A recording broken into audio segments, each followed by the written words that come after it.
What's up, guys? Got another UFC video here today.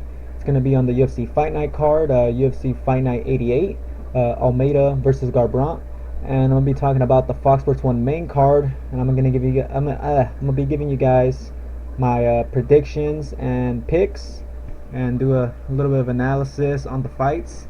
So let's go ahead and get started. It's going to be on the main card, like I said. So first fight on the main card on Fox Sports 1, we got Burkman against Paul Felder. So Burkman's a veteran. As you can see, he has tons of fights. He's been in the UFC. Well, recently I think he came back in 2014 after beating John Finch and whatnot. But you know, he's been mostly losing his fights, but he is coming off a win. I'm opening up the page right now real quick on his UFC profile. Felder is coming off a win also. So let's go ahead and scope this out. Also, one thing to know here, Burkman is normally a 170 pounder, a welterweight, but you know, he's now dropped down to 155, where you know, he will more than likely have a strength advantage over most lightweights. So as you can see in his summary here, well-rounded, makes sense. Getting a little bit older now, 36 years old. So we're looking at his past fights here. His last fight was against KJ Noons, and very recent fight, I mean. And I remember that fight, and I picked KJ Noons. I think Burkman was the favorite, but I picked KJ Noons because I thought KJ would be able to use his boxing and, you know, be able to, you know, beat him up on the feet a little bit. But Burkman really surprised me with his striking, especially in that first round. He landed lots of good kicks. I just recently watched the fight. That's how I know this right now. Also, he mixed in the takedowns. You can see he landed 3 takedowns on Noons. But Noons he didn't really look like himself there. Noons was not, you know, like aggressive or anything at all. He was just like too passive. Like if he would have been more aggressive, I think from the very beginning, I think maybe he could have, you know, probably caught Burkman with some good shots or something. But Burkman has a really good chin, guys. He has been knocked out recently against Patrick Cote, but that guy used to fight, I think, at 205 or something like that. He now fights at welterweight, so you know, that guy also fought Anderson Silva for the 185 title, you know, at middleweight. So no shame in you know, losing by knockout to him, you know, because that guy does got some power, and you know, he used to fight at a higher weight class. But yeah, Burkman has a really good chin. But yeah, KJ Noons here, I guess, couldn't even hurt him at all. And yeah, he pretty much in the third round is when he really started landing some shots on him, and yeah, it was too late by then. But yeah, pretty much Burkman here used his you know, his strength advantage at 155, you know, to easily get takedowns on KJ Noons, but also his striking looks pretty good, especially his kicks. Let's go ahead and look at Felder's page here. Summary, kicking game, and pressure. So this guy has really good multi-skills. Let's go ahead and check out his last fight. His last fight was against Darren Cruikshank, and that was a pretty good fight. I watched that fight also recently before the video. Yeah, it actually looked like Cruikshank was doing pretty good in this fight also. It was kind of like they were saying it could have been a 2-0 for Cruikshank or 1-1 for each, or you know, something like that. But it was a close fight, and Felder was able to get a submission win at the end. Cruikshank seems like he's just susceptible to getting tapped out. So that's Cruikshank's weakness, just, you know, the jiu-jitsu, especially from a guy that doesn't really tap people out. Felder was still able to catch him with a submission. But yeah, he beat Cruikshank. Cruikshank's a decent fighter, you know, good striker. Burkman here is a lot different though. Burkman has good wrestling, good striking. I mean, like I said, in his last fight, he really showcased some good kicks against KJ Noons. And now that, you know, he's cutting extra weight now to make, you know, 155, he's going to be stronger. But, you know, Felder looks like a pretty strong guy himself. And as you can see, the height and reach advantage is not too much of a big difference here. One inch more of height for Felder, and 2 inches of reach more for Burkman here. So they're similar size. I don't think it's going to be a huge strength advantage or anything for Burkman. But yeah, guys, for me, I'm just going to go ahead and have to pick the striker here. And by striker, I mean Felder. I think Felder here could get this done with his multi-striking skills. I think Felder's style is just like, he's way too aggressive, which is good. Because KJ Noons, like I said, wasn't aggressive against his fight against Burkman. And, you know, I think Felder will, you know, I think Felder saw that fight against KJ and saw that if you're not aggressive against Burkman, that Burkman will pick you apart. because Burkman does have some good striking, like I said, some underrated striking, good kicks, punches are not bad, and he also has some power in his punches. So yeah, I think Felder with his kicking game, I mean that's just what it says in his summary right there. But like for real, this guy with his kicks, his multi-style, his kicks, his knees and whatnot.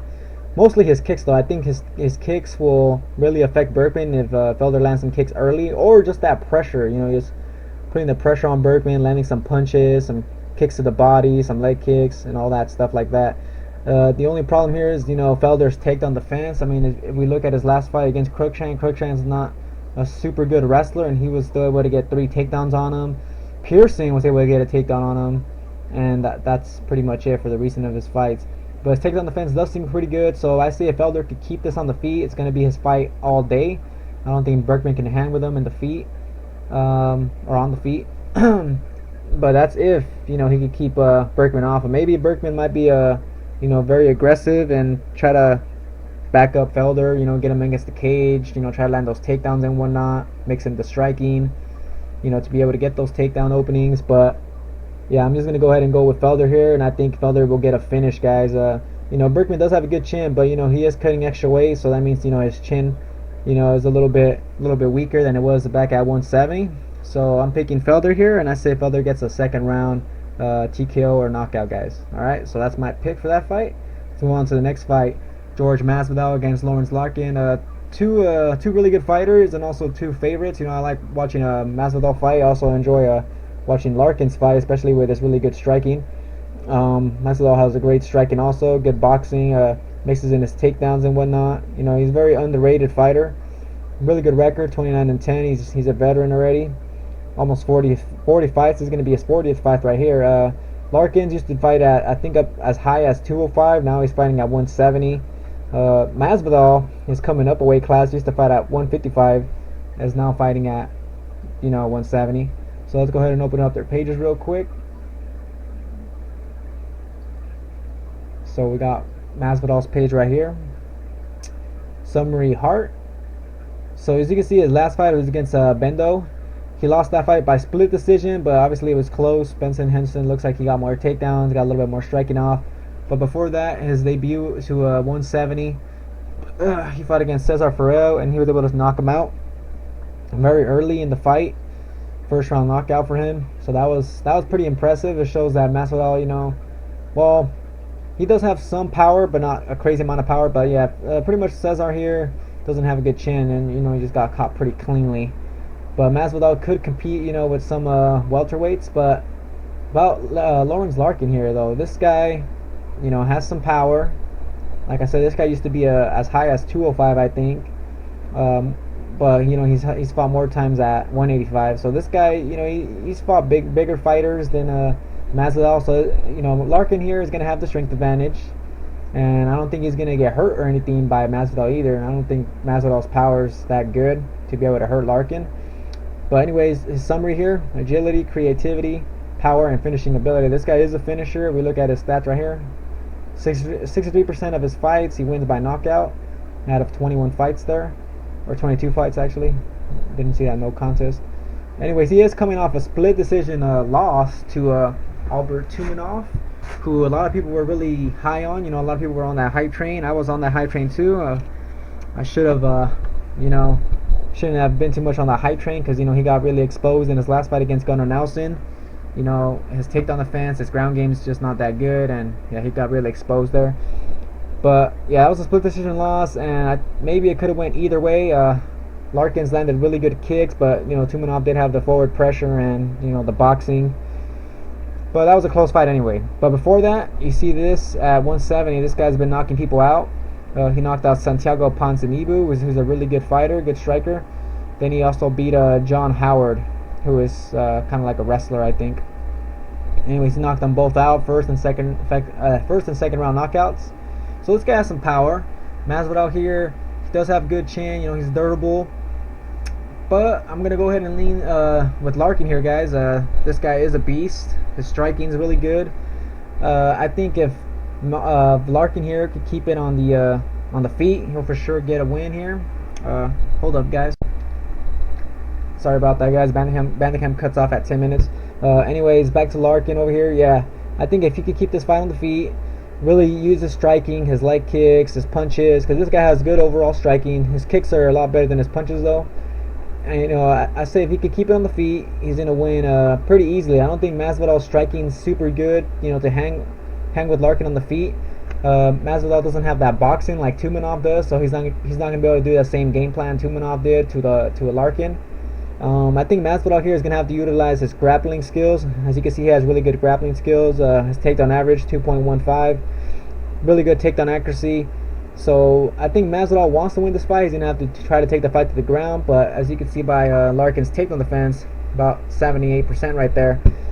Yeah, that's, you know, he has pretty good takedown defense. So it's gonna be kind of hard for Masvidal, I think. Also, Larkin with the strength advantage and whatnot. But for sure, Masvidal here has the grappling advantage. So there's that to think about, guys. Maybe he might be mixing some of that striking, you know, the boxing of Masvidal to mix in the takedowns. You know, use those hands and then, you know, go for the takedown right away or something like that. Try to get Larkin down. But I just really think Larkin's going to be able to keep this fight on the feet. And I think I'm going to go ahead and just say I think he's going to get a finish here. I'm going to go ahead and say a third round TKO or knockout for Larkin. I know Masvidal is very durable, but like I said, Larkin has good power and he's fought as high as 205. So, you know, it's possible that he might get a knockout here against Masvidal. So I'm going with Larkin here, but like I said, this is a really good fight. I like Masvidal, but I just think Larkin's going to be too good for him on the feet. So I'm going with Larkin, third round knockout. Alright, so next fight, Chris Camozzi against Vitor Miranda. So let's go ahead and open up their pages. So these guys are middleweights. Let's go ahead and check out Camozzi's page here. So his summary, multi and BJJ. So you can see he's coming off 2 wins. His last fight, he won by knockout in the first round against Joe Riggs. Pretty much just kneed the fuck out of Joe Riggs because Riggs didn't do anything in that fight. No strikes landed or anything like that. Pretty much just got kneed a shitload of times and that was it. I didn't watch his Tom Watson fight, but I mean, just based on the stats here, it looks like he dominated that fight. The strikes were close, but he used the takedowns. And yeah, pretty much just used that ground game to beat Tom Watson, who's also a striker based on his UFC page. Now let's go ahead and check out Vitor's page right here. So Vitor Miranda, summary, striking and defense. This guy is a little bit older here, guys. This guy's 37 years old, but he's also used to fight as high as heavyweight, I think. He has good reach. Anyways, as you can see, this guy's on even though he's 37 years old, this guy's just really starting to put in work here in the UFC. As you can see, he has three knockout wins in a row. Most in the second round, but he does have one first round knockout against Jay Collier, who's also fighting in this card. So this guy has some power. His strengths, they don't really list them here, just his striking, but would be his multi-striking. So he's gonna have the striking advantage here against Camozzi. But the thing is, Vitor Miranda's takedown defense isn't too good. If we look at his last fight, he got taken down by Marcelo Bomares, who I think this guy was making his UFC debut. I'm not too sure. Let me check, because I remember betting on this fight, or not betting on it, but I remember talking about this fight. I'm not sure if it was his debut or not. No, it wasn't his debut. Anyways, I remember picking this fight, and I remember I was all in for Vitor here. But as you can see, Marcelo was able to get him down. Clint Hester was able to get him down. Collier was able to get him down. You see the pattern here? This guy's getting taken down every fight. That's not good. His takedown defense is lacking at 52%. It's not really that good. So Camozzi here does have some takedowns, in his game. His last fight didn't get takedowns, but against Watson, he was able to land 3 takedowns. And even the fight before that, actually not that fight, but not that fight either. Well, I thought there was another fight around there. But anyways, Camozzi does have takedowns, and I think that plus his cardio, and also he's going to maybe mix in some strikes here to get the takedowns. I think all that mixed together is going to be able to, gas out Vitor. I say Camozzi here is going to be able to take the fight to the ground, where he's going to be very comfortable. He does have some submission wins, and I say he's going to keep Vitor down. I know Vitor, is going to be strong, but I really think his ground game is lacking. And like I said, this guy's an older fighter, even though he's looking good right now. I think Camozzi is, on the come up right now. He just, he's coming off 2 wins right now, so you know, it's this guy's time right now to, you know, break through to the top 15 and whatnot. If he beats Vitor, it's going to be a really big win for him. So I'm going with Camozzi here. I'm pretty sure he's an underdog. Let's go ahead and check here. Yeah, he's the underdog.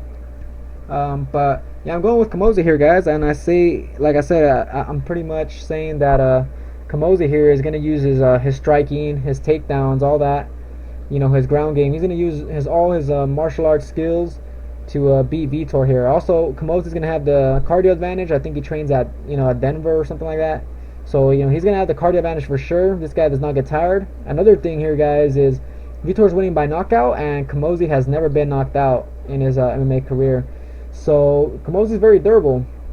Vitor does have power, but, you know, I just don't think he's going to be able to, you know, put away Camozzi. I just have this feeling that Camozzi's going to be able to win. And I kind of want to say Camozzi will take him down and maybe tap him out, but you know what? To be safe, let's just go ahead and just say Camozzi's going to get a win by decision here, guys. So I think Camozzi, like I said, is going to be mixing the striking and the takedowns, and I think he's going to gas off Vitor and just beat him up on the ground. And that's pretty much what I think is going to happen, guys. So I'm going with Camozzi, and it's going to be a decision win. All right. So next fight, we got Tarek Saffiedine against Rick Story. As you can see, top 10 and number 11. Pretty much welterweights right here. So highly ranked welterweights. Rick Story is coming off a really long ass layoff. That's why you guys haven't seen him that much lately. Let's go ahead and open up their pages. So Saffiedine here's first. Summary stand up. This guy has some good striking, good leg kicks. His last fight, he got a win against Jake Ellenberger. That was a very recent fight, and yeah, I'm pretty sure I picked Tarek on this fight. But yeah, pretty much Saffiedine, really good takedown defense, is able to keep the fight on the feet. As you can see there, Ellenberger didn't land one takedown at all.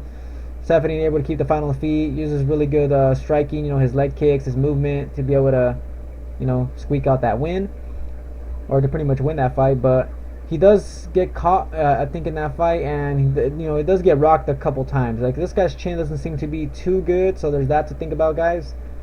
Story has some power, but if we look over here in his record, he doesn't have a shitload of wins by knockout.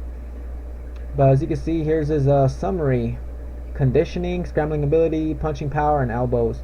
So he does have some power, like I'm saying, he has power, but not a shit ton of power. I don't think he's gonna have a lot of power here compared to you know, other guys that Tarek has faced.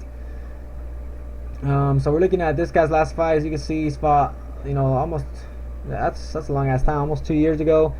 He beat Gunnar Nelson by split decision, but that shouldn't have even been split. Look at the striking differences here: 168 to 53 strikes, and both of them have a takedown each. That's pretty crazy right there.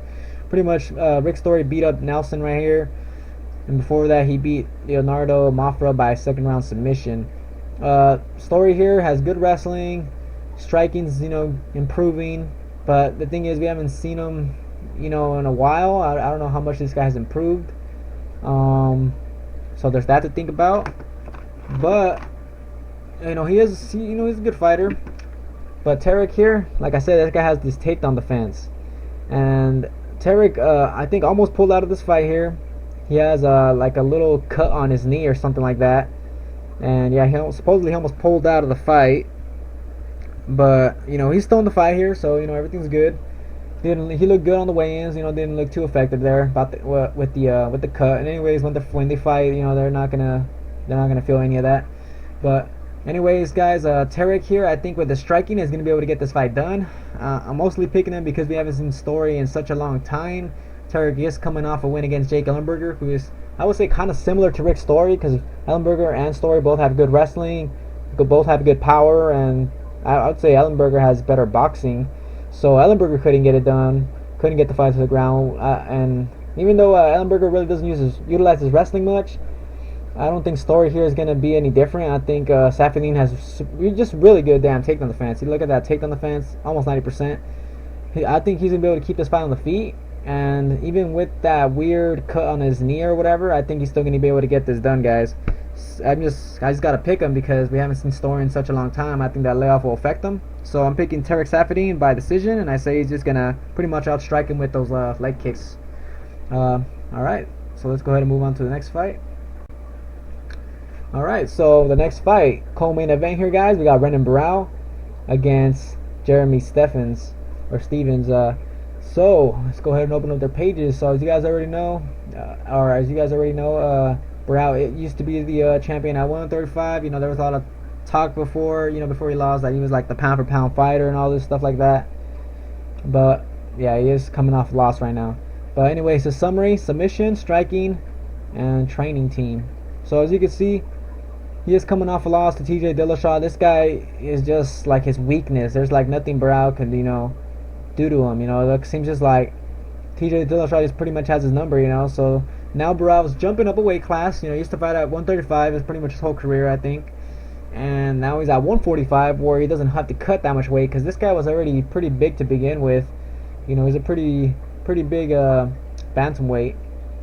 Now he's gonna be not a huge featherweight, but I would say normal featherweight size. But he's gonna feel a lot stronger in this weight class. Since he didn't have to cut all the weight. This guy's used to those weight cuts, so now, without having to do that huge weight cut, I think his performance will be much improved in this fight. But anyways, so this guy is coming off a loss to TJ Dillashaw. Before that, he was able to get a win against Mitch Gagnon, and that fight was very close. So we look here at the stats, but Barao was able to get a third round submission. And this guy, he is a finisher. As you can see, he has finishes with his hands or his kicks and whatnot, and with submissions.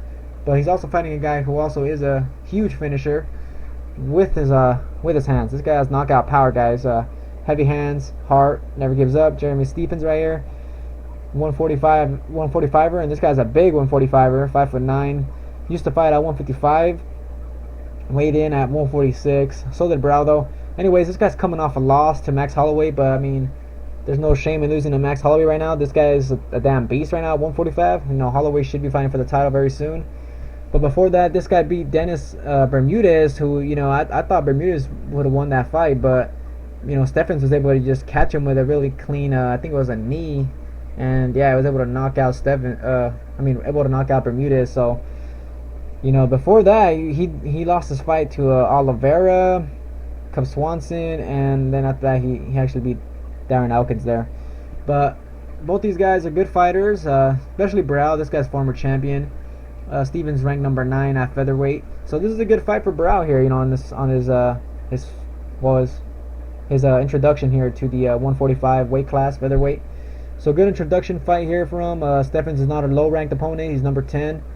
So this will get him up the rankings real quick if he gets a win here. So in this fight, guys, I'm gonna have to go ahead and go with the former champion here. I kind of wanted to pick against him in the beginning because he is coming up a weight class. And he has been getting knocked out. Stephens here knocks people out. Huge power. Used to fight up a weight class, and he does have that power, like I'm saying. And maybe he might clip up Barao and knock him out pretty easily, like in the first or second round or something like that. But I just kept thinking about it, and Barao this guy's a former champion. This guy's fought really good competition. I mean, the only guy that's been pretty much able to beat him is TJ Dillashaw. A lot of people are saying Barao's just not that good anymore or something like that. But I think now that he doesn't have to cut so much weight, and now it seems like he doesn't have that much pressure on him anymore, I think now, he's going to look improved here. I think he's going to have improved cardio and everything. I think this guy's going to come in really improved. His striking, his submissions, his takedowns. And this guy does have some decent takedowns. His striking's good. Really good submissions. Stephens, his takedown defense is also pretty good. So, I mean, I don't know if Barao will be able to take him down, in the beginning, but I say later on in the fight, I think Barao is going to be able to find an opening to take him down. I think if the fight's going to stay on the feet for a bit, and I think if Stephens can't knock him out in the first round, I think it's going to be Barao's fight all day. I think Barao is just going to get him tired. Use his striking. This guy trains with Jose Aldo, and I think he can get this fight done, guys. I think he can get this done, and I think Barao here with his striking. And being able to mix in also his takedowns and use his good jiu-jitsu on the ground, we'll be able to get a win here against Stephens, guys. So I'm picking Barao here, and I say Barao's gonna get a decision win because Jeremy's really tough. But I mean, if he gets him in a bad spot on the ground, maybe he get a submission finisher, guys. Like I said, Barao is a finisher on the ground, and if he gets Jeremy in a bad spot, it could be a third round or second round submission for him. But I'm just gonna go ahead and keep it safe here, and I'm gonna go ahead and say Barao gets this fight done by decision. Actually, you know what? Nah, I'm gonna switch that. Actually, guys, I'm gonna say Barao wins this fight by second round sub, guys. I really do think Jeremy's gonna gas, like after a bit, you know, he's gonna get tired, and Barao will take the fight to the ground. And yeah, I think Barao will work that magic on the ground, you know, work his ground game and jiu-jitsu skills, and I think he will be able to tap out Jeremy Stephens here, because I'm pretty sure Stephens has been tapped out. He didn't get tapped out against Charles Oliveira, which is kind of surprising, but I really think Barao could get this fight, you know, on the ground and can work that jiu-jitsu and get a sub. So I'm just gonna go ahead and change my pick to instead of Barao winning by decision, I say he's gonna get a win by second round sub. Could even be a third round sub, but let's just go ahead and say second round submission, guys. All right, so now let's go ahead and move on to the main event, guys. So main event of the evening here, we got Thomas Almeida versus Cody Garbrandt. Both undefeated fighters, and these are 135ers, man. These guys are prospects, but you know, it's not like it's a very even fight or anything like that. I mean, it's an even fight, but I'm gonna have to give the edge to somebody. But let's go ahead and open up their pages here. So let's start with Thomas Almeida. This guy's a badass here. Summary liver punch. He does have some good body shots. So as you can see in the UFC, this guy's been getting performance of the night bonus every fight. Yeah, as you can see, his last 3 fights, he's won by first or second round knockout. His last fight, he fought Anthony Burchak, who's a striker, and he was able to knock him out in the first round. So this guy gets into wars, you know, he starts just throwing those hands, you know, those kicks, pretty much the whole arsenal. And he has really good knees, and you know, finds a way to knock you out. And then his fight before that, he fought Brad Pickett, and you know, Pickett here was actually able to hurt him, but you know, Almeida still found a way to win using a flying knee, his elbows. But you know, really the flying knee put him down, and it was pretty much over after that. And then before that, he knocked out some guy named Yves Jabon, which I don't know too much about him. But anyways, this guy's a really high level striker here, and this guy's a young fighter. Same as Cody though. I'm pretty sure they're both very similar in age. Yep, both 24 years old, both undefeated. So this is going to be a good fight. Reach advantage is a lot higher for Almeida, as you can see, 70-inch reach compared to 65-inch reach here for Cody, and that's gonna for sure help Almeida here. But let's go ahead and look at Garbrandt's page here. So as you can see, summary, striking, wrestling, and cardio. He has also a 3-fight win streak in the UFC. Obviously, this guy's on an 8-fight win streak since he hasn't lost. But you know, in the UFC, he has 3 wins, 2 finishes in those wins. He knocked out Marcus Brimage. He was a good fighter. He also beat Henry Briones, who I don't know too much about that guy. Then he also beat some guy coming in on short notice, Augusto Mendez, and that was kind of expected right there anyway. So this guy has not fought the same high-level competition or same competition that Almeida has fought.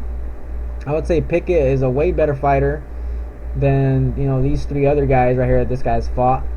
Also, Burchak here is also pretty good. So I'd say the level of competition that Almeida has fought, and plus the additional fights he has compared to Cody, is going to help him out a lot in this fight. And also, guys, if you guys look at these stats, I mean, they're pretty crazy there. As you can see, this guy lands a shit ton of significant strikes landed per minute. Look at that, almost 7 strikes landed per minute. This guy is just going to land a shit ton of strikes.